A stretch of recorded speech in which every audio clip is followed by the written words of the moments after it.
It doesn't matter what you do for a living. Standing out requires a high level of creativity, a healthy dose of ambition, and sheer grit. This is The Standouts, a show where we discuss, explore, and strategize what it takes to achieve the extraordinary. It's about finding your edge and learning how to leverage that for your own success. I'm your host, Darren Grushow. Get ready to be inspired to blaze your own path.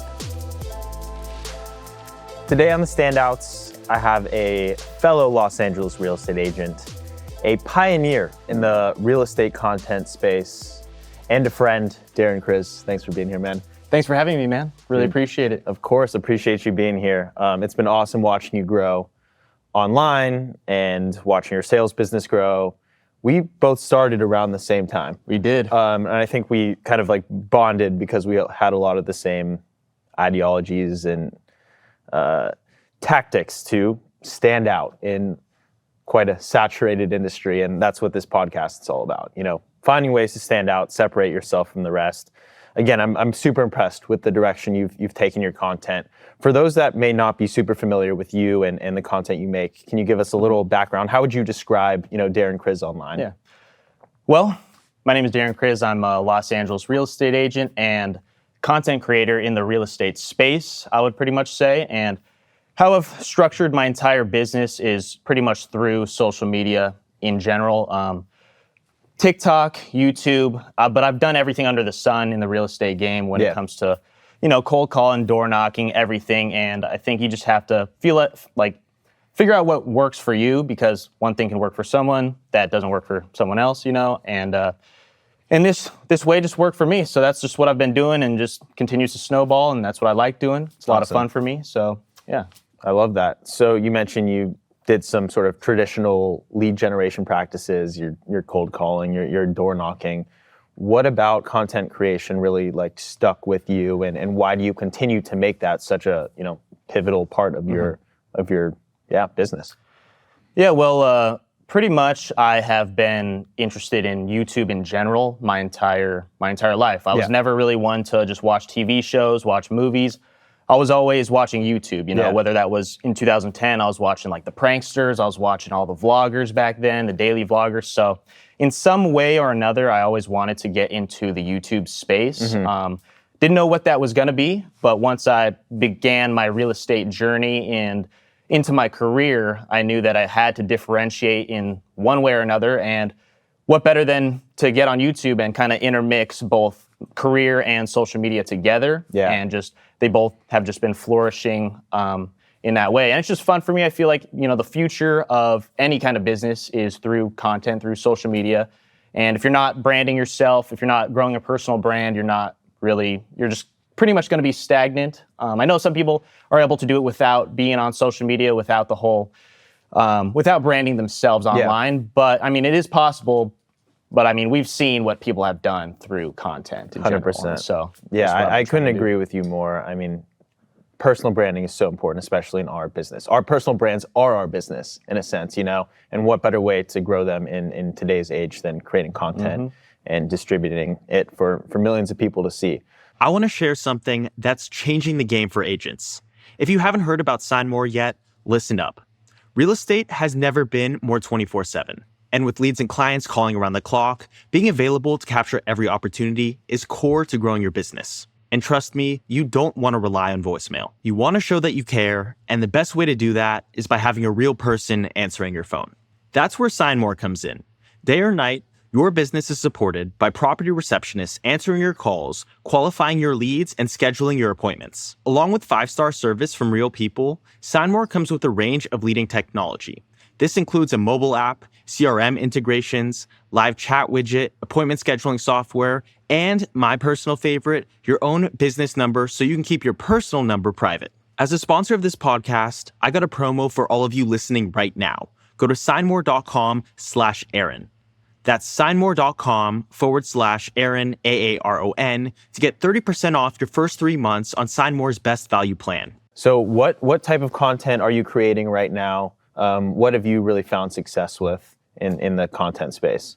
Okay, so pretty much I've been posting one house tour a week for the past 3 years I started my YouTube channel. Actually, March of 2020 was when I initially posted my first video on YouTube. Nice. Which crazy time for everyone.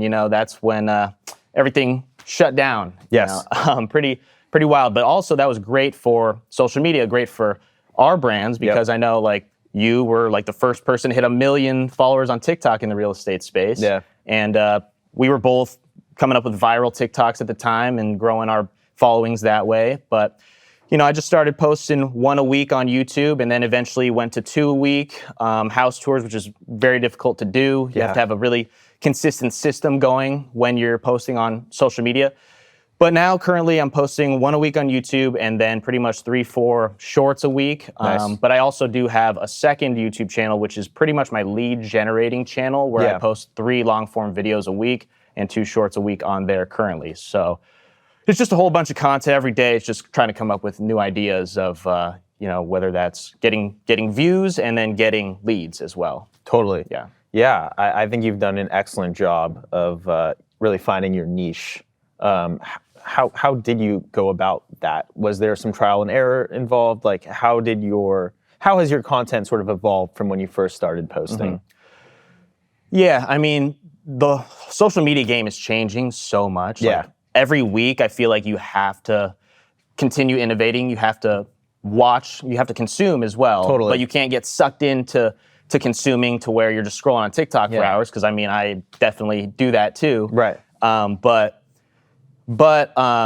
with that, you'll learn new ideas. So I wasn't posting shorts a year ago because of what you see. Like people were saying it would ruin your long form content if you were posting shorts about a year ago. But then as YouTube started evolving, they started implementing shorts because they saw what TikTok was doing. Then you're seeing some channels grow to 1 million subscribers in a month strictly through shorts. So then I figure I gotta start posting shorts in that sense. But when it comes to the house tours, it's pretty much just trying to get bigger and better, always consistently figuring out editing styles that work, when the retention is going to drop from people. Thumbnails, super important, always changing. But then, like a year ago, maybe the average view duration was more important, but now like click-through rate's more important. So I know some YouTubers that focus strictly on the thumbnails and titles before the content. Like they'll spend thousands of dollars solely on the thumbnails and titles, which is super important right now.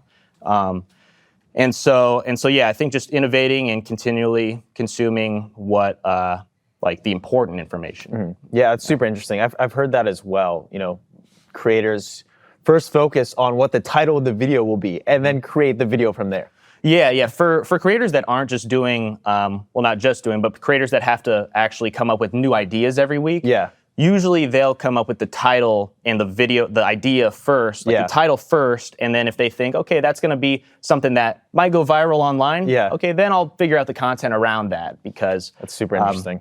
So it's crazy though. I love that. Yeah. It's crazy how much things have changed from when we first started to create content. I remember we would basically just get together, go to open houses, and walk around with our cameras, film, make these short form clips, put them together on TikTok. Now, like at that time, I feel like it was a little frowned upon almost. Like people looked at us weird. Like, who are these kids walking into these multi-million-dollar, luxury estates, just taking videos? But now you go to an open house, everyone's just a zombie on their phones. Oh, it's ridiculous now. Yeah. Can't get away from it now. No. But yeah, I mean, when we started, like I started my TikTok in October 2019. Yeah, I think that's exactly when I started. Yeah, I assume it's pretty much around the same time we all started, our little group of guys, shout out the young guns. But we started just carpooling to open houses, and some days we'd hit like 9-10 open houses. Yeah, man. And just try to post, honestly, it was like 10 to 30 second long videos with the top 5 songs on TikTok that would work. Yeah. And sometimes they would get millions and millions of views. We each have a video with over 50 million views, right? And so from then, but now that does not work. No, you can't do that. It's way too saturated. It's literally impossible. But it was crazy. It was like kind of like discovering gold when we first realized the potential of TikTok and short form video. Yeah. I think what it was is a lot of people did not have the exposure to these types of properties that we did. Right. And, even people living in Los Angeles found the content interesting, but the people living outside of LA who don't get to see these types of properties on an everyday basis, we were kind of giving them like an inside view of what that looks like. And I think that's really... Yeah, and that's where a lot of the views are coming from, like India, the Philippines. United States is number one when you look at the analytics, but the 2 and 3 always India and the Philippines are up there, YouTube and TikTok for me.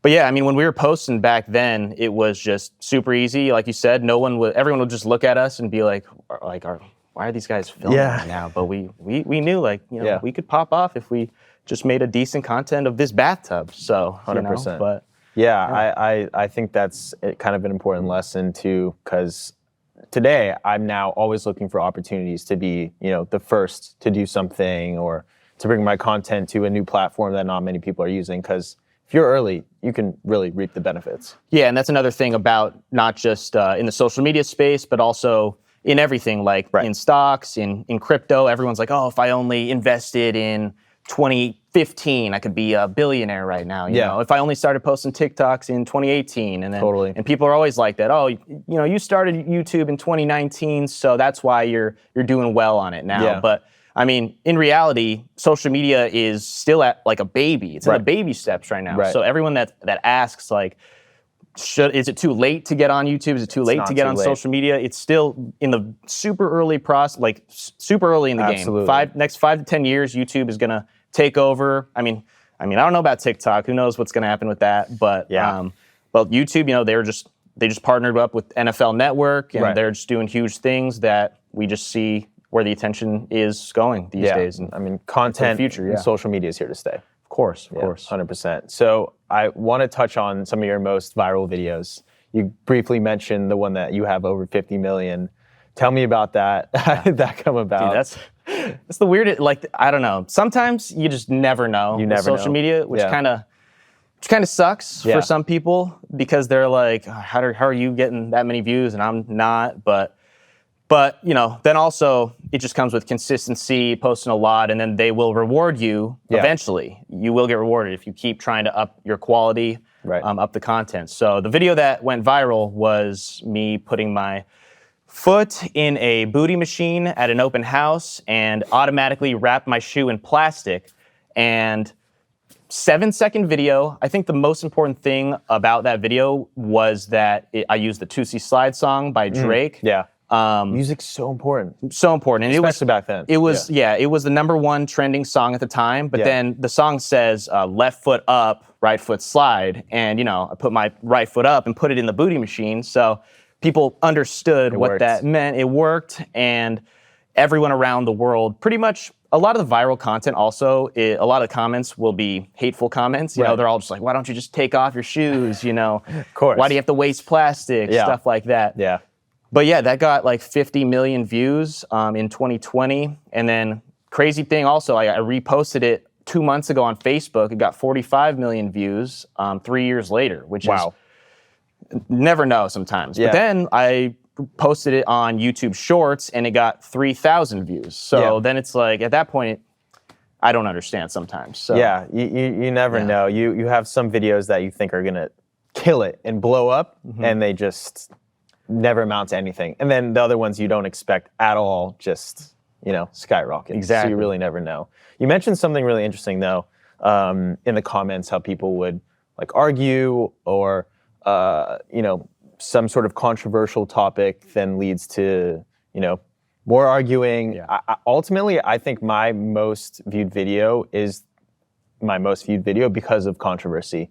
And I think that goes a long way in content. When I had that Shark Tank video, people were just going crazy in the comments. Like, these sharks don't belong to be here. They'll find something to nitpick Everyone's going to Yep. find something, but ultimately that controversy, that banter in the comments is going to help you. Like, it's just going to help you Helps grow. engagement, helps the algorithm push it out to more people. 100%. So that's why it's good. So some people go out looking for that controversy and they'll post to incite violence in the comments section. Exactly. So, No, it's wild, all the types of content you can come up with these days. I'd love to switch gears a little bit and talk about how your content, your digital presence has helped your like real estate sales business. How has it helped your real estate sales business? Yeah. So, like I said, before I started getting on social media, I did everything under the sun when it comes to trying to get business in the space. You know, I started in the industry when I was 20, just fresh out of college, pretty much.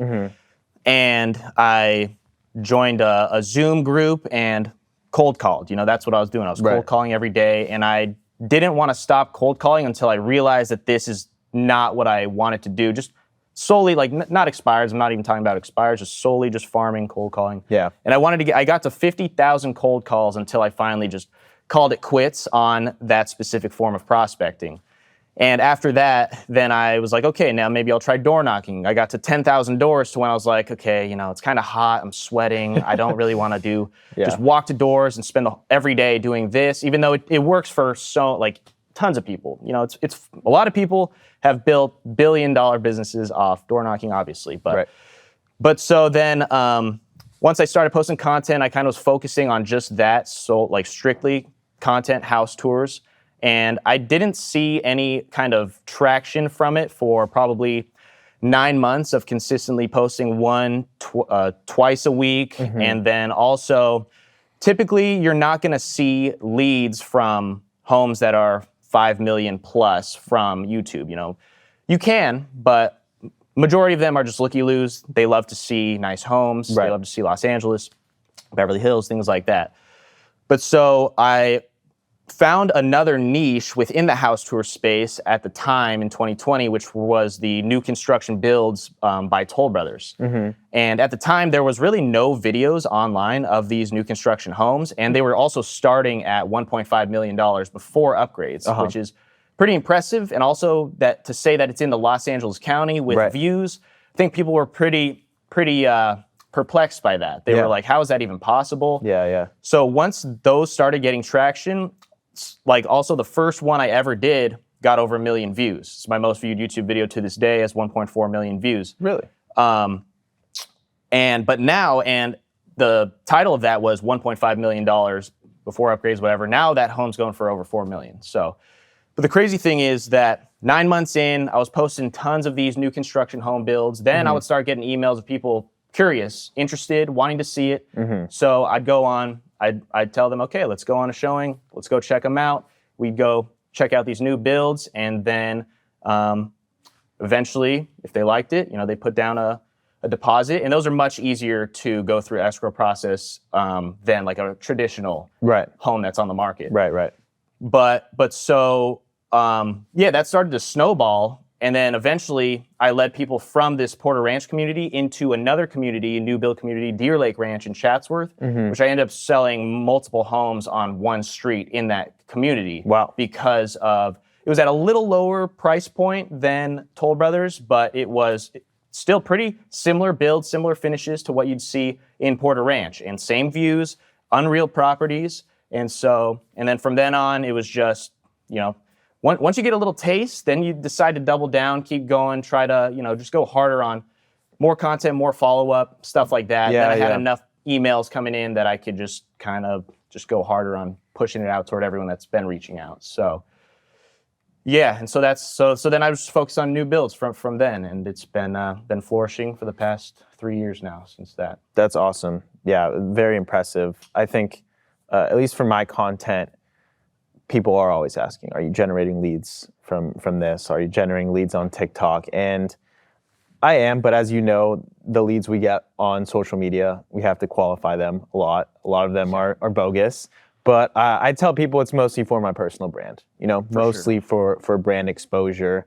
Would you agree with that? Or do you think people can, you know, solely build real estate businesses off of, you know, just creating content?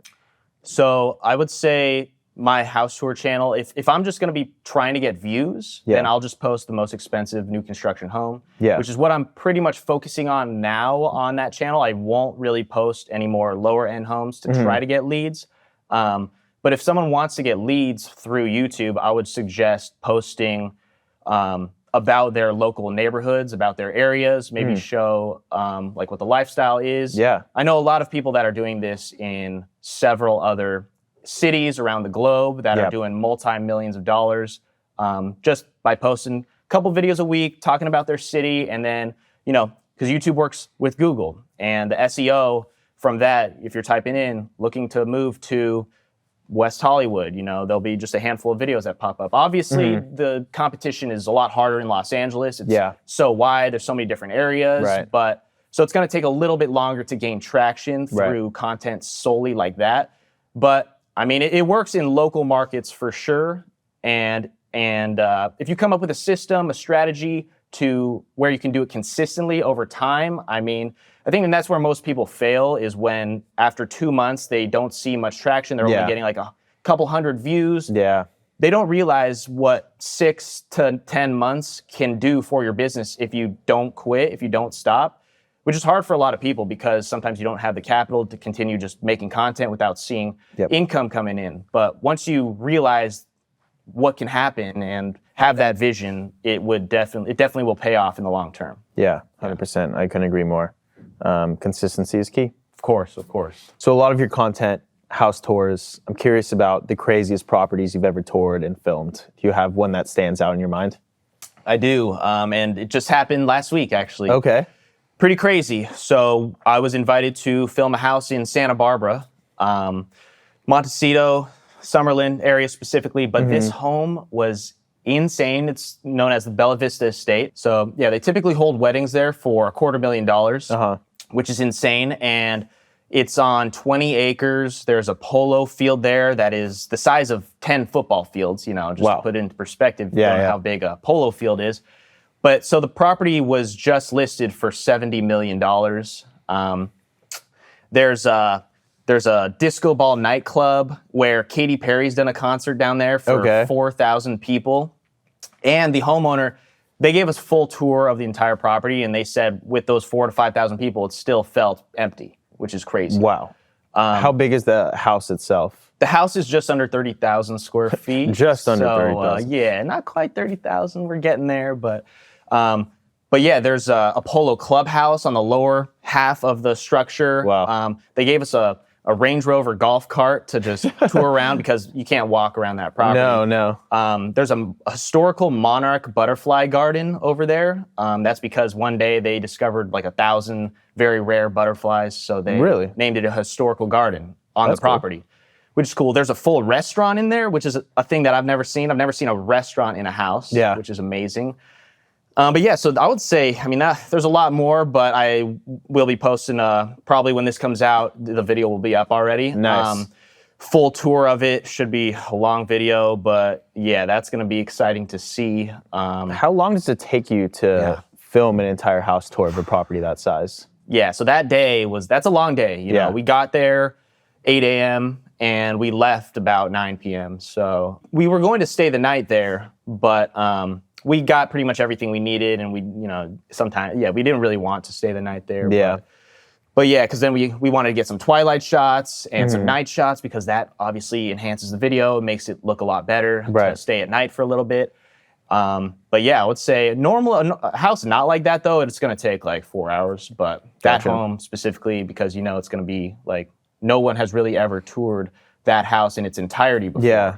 So when you get homes like that, we want to showcase it in the best way possible. Totally. Especially when we're invited there. Yeah. And but that house has been showcased on YouTube on a video with over 12 million views. Airac, very popular YouTuber, posted a video about it. So the video was touring the biggest house in the world, or in California, compared to the smallest house. And yeah, so that's one place where we actually saw the property originally, and that actually gets me curious, because your property tours are pretty in depth. Like, you go in detail. How do you prepare for something like that? So when I first started, also this goes into how the content has changed. My first video of full house tour was 3 minutes long. Traditionally, most real estate agents, people that are going to post content about a home, just want to do a quick walkthrough with music in the background where they're just pointing, showing off the house. And that's kind of what I did for my first 5 videos, until I realized YouTube promotes the longer the video, YouTube will push it out more because you can put more ads in the video, especially when you're monetized. Oh, that's good to know. So the longer the video, normally they'll push it out more, which is why podcasts are doing so well now, because you can just put 20 ads in the video and YouTube makes more money. And so that's how that works. But how I used to prepare would be I would do thorough research on the property and write out like a list of bullet points and then make sure, and also ask the agent or the developer specific like hidden gems, little things that you wouldn't typically notice while just walking around the home. Yeah. Which I'll still get now. Occasionally they'll send me some property details, some small information, but I would say majority of the time now, I try to not waste any time at all, and I'll just pretty much schedule it and then show up and go. Yeah. Now, because I've seen so many homes, it's just way easier for me to walk in there and just do it kind of on the fly. I've kind of seen everything there is to see in houses, so it's much easier that way for me overall. Definitely. No, that makes sense. Yeah. Considering a career in real estate, but need to do it based off of your schedule? Study at your own pace from a laptop, tablet, or even your smartphone. It truly does not get more convenient than this, and at such an affordable price. Just visit realestateu.com, that's you as in the letter u.com, and choose your state's licensing course. And be sure to use the discount code STANDOUTS at checkout for 20% off. Real Estate U offers a 30-day money-back guarantee, and you can start taking your licensing course as soon as you sign up. So don't delay, head over to realestateu.com and use the discount code STANDOUTS. Make sure to share it with others eager to kickstart their real estate career so they can save 20% off as well. If I'm a brand new real estate agent and I want to start creating content, start building my brand online, what advice would you give me? Yeah, as a brand new real estate agent, I would say the biggest, number one piece of advice I would give is just consistency is key. I mean, we've been talking about that, but I would say come up with a system, maybe whatever it is, whether that's posting local videos or posting tours of homes or whatever, interviewing people, doing a podcast, things like that. I would say give yourself at least 3 to 4 months minimum, bare minimum, until you start going a different direction with that. And that's what anyone that's posting any kind of content in any business, whether that's someone that's trying to get big on Instagram or TikTok even, I always tell them just make sure you can do maybe 2 quality videos a week and just don't stop and just keep putting them out. Put out 30 videos in 2 months, and then if that's not working, then you can restructure and go a separate direction. Because I mean, just so many times where people will post where they'll say, okay, I'm down, I'm gonna do that, I'm gonna go hard, and then they'll do it for a week, 2 weeks, and then they stop. It's insane how many people just give up so quick after not seeing much traction, when in reality, are you doing this just to get a viral video within a month or 2, or are you doing this because you want to build a long-term business through the next 3 to 5, 10 years? And that's just the vision that I've had throughout since I started in the industry. When I got into real estate, I said I'm going to do this for 10 years, at least. I'm going all in. I'm not going to just settle at being mediocre in the space. I want to really just stand out, what the podcast is called. So, but there we go. So that's what I would say. Consistency, of course, and just set a structure, a plan, and just don't stop. I love that. Yeah, I don't think enough people realize it's really a long-term play when it comes to content creation and social media strategy. You can't expect results overnight. No. With anything, this is applicable to just about anything. Yeah. But yeah, 100%. We're definitely on the younger side in a industry that is dominated by experience and older people. How have you been combating sort of the ageism, and what sort of critiques are you getting from maybe the older generation on your content? Are people kind of looking down upon it? Do agents understand it who have been doing this for a while? How are you, dealing with that? Yeah. And I mean, I'll definitely tell you, I'd like to get your insight too on being a younger agent as well in the space. But so that's also another reason why I fully dove into social media, because when I was doing the traditional cold calling, handing out flyers, stuff like that, I feel like a lot of these homeowners, a lot of these potential clients looked down upon me as just a replaceable salesman, you know, to where now that I've built a presence online, people that can research me, look me up, and see a little bit about who I am, whether that's just watching a 20-minute long house tour of me talking about some things, they can, like, once they start to know, like, and trust me, they reach out to me as the authority, and that's how they feel a little bit more comfortable. And those are the people I like to work with as well. Much better quality clients through social media than you'd get through the traditional route, because they're reaching out to you instead of you reaching out to them. Right. And so I think that, as a young real estate agent, has made me also more confident in the space to not thinking that I'm just so young in the game to where I need to have so much experience before I can start helping people find a home. Yeah. You know? But yeah, that's just from my experience. What about you, being a young agent as well? Have you had similar thoughts? Yeah, totally. I knew coming into this, it was going to be a challenge, just from looking at some friends of mine who were trying to do real estate sales and were struggling. So I really did look to content creation as a way to stand out, separate myself, and create that social proof. You know, being able to meet with a client and share with them that I'm, you know, a pretty established face online. Please check out my content, and having them do that, they immediately recognize that, you know, I do have value to add. I am capable, and I think, yeah, being able to share with people, you know, my journey and having it exposed online definitely goes a long way. Because I mean, I'm sure you've experienced this, but I mean, you just basically said you did cold calling, door knocking, the traditional ways of generating leads in our business. People definitely look down upon people our age, whether it's, you know, they don't trust us because we haven't been doing it for long enough. You know, these are some of our clients' biggest assets. There's a lot of money that we deal with here, and trusting a kid in their 20s. It's impossible. Especially being I don't in blame LA. them. I don't blame them. Yeah. Yeah. I mean, there's so many people in LA too, and the competition is, you know, everyone has their real estate license out here, it seems. You know, you meet people every day, every week that say, oh, I'm in real estate too. Yep. But how do you stand out from them when it comes to, like, in the client's eyes? Yeah. So, and that's where building a personal brand will come in, other than you just cold calling and saying, oh, can I sell your house? Totally. So, Yeah, I think it's also about providing value back to the client.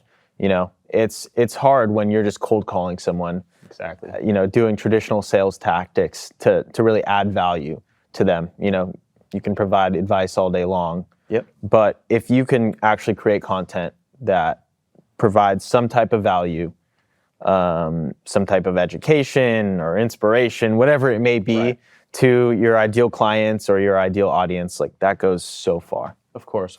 And yeah, whether that's being the expert in a specific area or knowing specifics about a house, maybe the history of someone's home. So many different ways you can add value. And I think that, you know, goes a long way when dealing with anyone. Awesome. Yeah.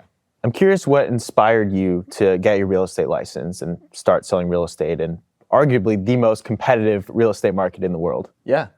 Well, I mean, in general, I'm a very competitive person. My entire life was based around playing baseball, pretty much. I played college baseball, and so I was always, and my entire dream was to become a professional baseball player, play on the LA Dodgers. You know, family was season ticket holders back in the day. And so once I didn't get drafted and realized that that wasn't the route I was going to be taking, I knew I had to get into something else where I could actually compete instead of just staying stagnant, working in a corporate job.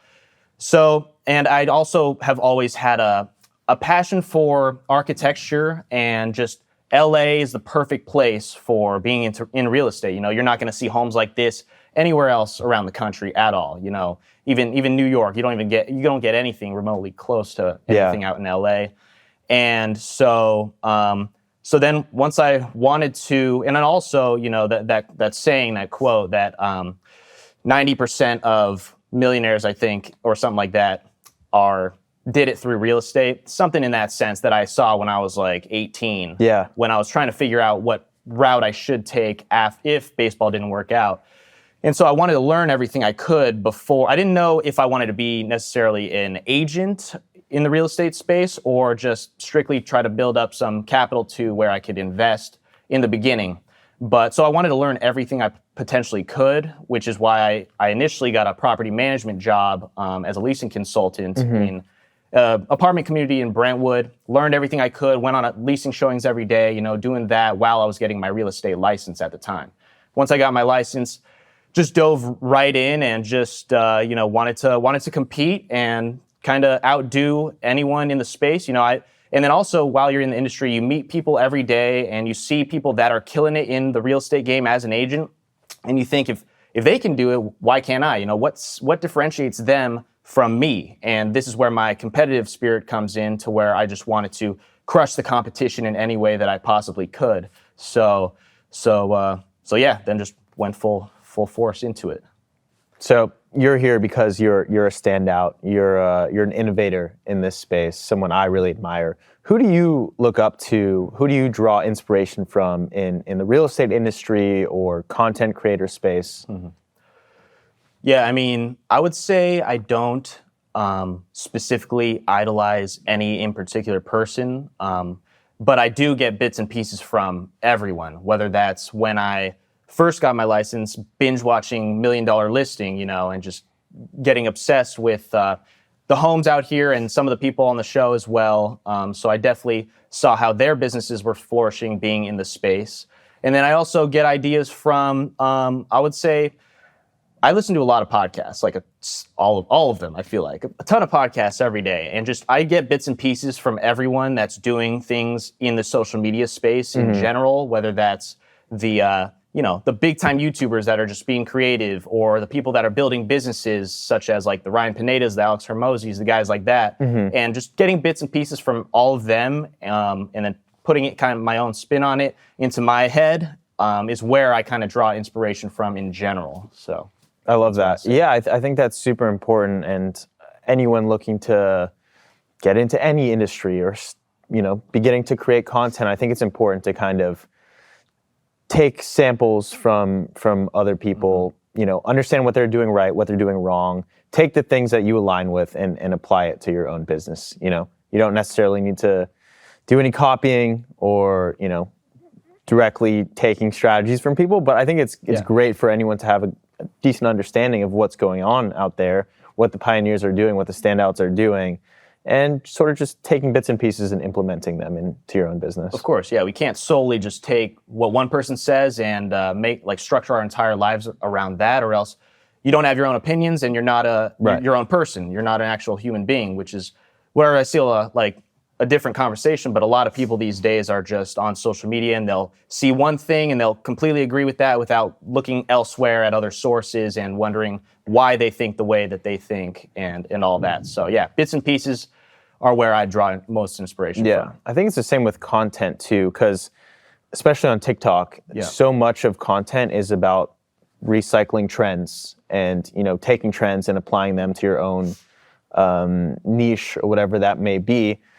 You should spend some time being a consumer, as you touched on earlier, and understanding what's out there, but there needs to be a balance. You can't just continue to recycle trends, otherwise you're never gonna have your own voice. Exactly. You've gotta really create your own voice, but it's great to implement trends from time to time. I mean, there's a lot of creators that have built their following around just making trying to make viral content based on what trends are going on, but then why are people, then they're not building a strong fan base because people are only following them because they are keeping up with whatever trend is going on right now instead of coming up with their own innovative ideas. But I mean, it's good to start. Sometimes if something works, just keep hammering at that, build the following, and then sometimes you can go a different direction, which is why we see a lot of these TikTokers that are building their following through doing dumb things and then going into music or business after they've grown to millions of followers, which is another direction you can go after, and that's where the long-term play comes in, if they have that in the back of their minds. Awesome. So what's next for Darren Kriz and your, journey through content and real estate? What's next is just continue to keep innovating, build a team under me as big as possible, but also as strong to where I can continue to get the leads that I'm getting week by week and dishing them out to other people, and then focusing on the quality leads, because that's what we all want to focus on pretty much, while building my personal brand through all forms of social media, continually innovating through what social media is doing, staying up to date with that, and just trying to get better as a human being every day as well, Also that. just trying to reach my full potential in all aspects of life. Amazing, man. Well, thank you so much for being here. Really appreciate your time. That was a really insightful conversation. I'm sure everyone's going to love to hear your story. Oh, thank you for having me, man. I really appreciate it.